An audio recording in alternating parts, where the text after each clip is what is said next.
Welcome to Movie News and Chill, where we live movies and we live to chill. My name is Tyler, and today we are reviewing the newest thriller, Monster Hunter. Monster Hunter is the latest giant monster flick based on the popular video game franchise, starring Mila Jovovich, Tony Jaa, and Ron Perlman. My reviews are usually non-spoilers, that way I can give everyone a chance to either check it out in theaters or possibly on video on demand. Now for starters, I had no idea that this film was based off a video game, so I have no way of knowing how faithful it is to the source material, so I can only judge the film on it just being a movie on its own. In this film, Mila Jovovich stars as a character named Natalie Artemis, who is leading a team of soldiers who are suddenly transported to a desert wasteland, being tracked down by deadly monsters and try to survive along the way. Before we move on, I like to acknowledge that I'm really a big fan of these giant monster flicks, as far as King Kong, Godzilla, Pacific Rim being my absolute favorite out of all three. So my expectations were pretty high on that end, but not pretty high as far as like the video game adaptation of it, because video game adaptations unfortunately have a pretty bad rep. Now, of course, when it comes to a movie like this, there's always that divide between the human characters and the monster characters, trying to keep everything balanced.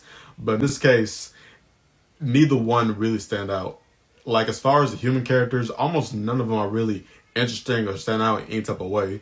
As far as the monster characters, these are not the most original or even creative looking monsters, really. They're more like dinosaurs than necessarily monsters, if you've seen the trailer of any type.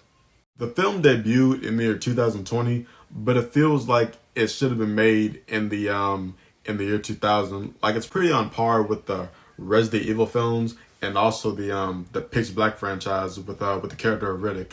It goes through the motion, like it has all the big action scenes and CGI, but in the end, this feels really lifeless and no heart really. And what's the point in watching the movie if you don't care about the characters? There was surprisingly a number of jump scares that I wasn't really expecting, but even then, the so-called monster fights really weren't that exciting. Like, I don't see how you can make giant monsters boring, really. It's pretty self-explanatory. Like, that should be the most exciting part of the film, but even then, the premise doesn't really pan out as far as they want it to be. Overall, I give the film a 4 out of 10. It's a very disposable monster flick. You pretty much forget about it as soon as you leave, and I personally just can't recommend it. Hey guys, hope you enjoyed my review. If you did, please like, share, and subscribe. You can follow me on all my social medias. This has been Tyler from Movie News and Chill.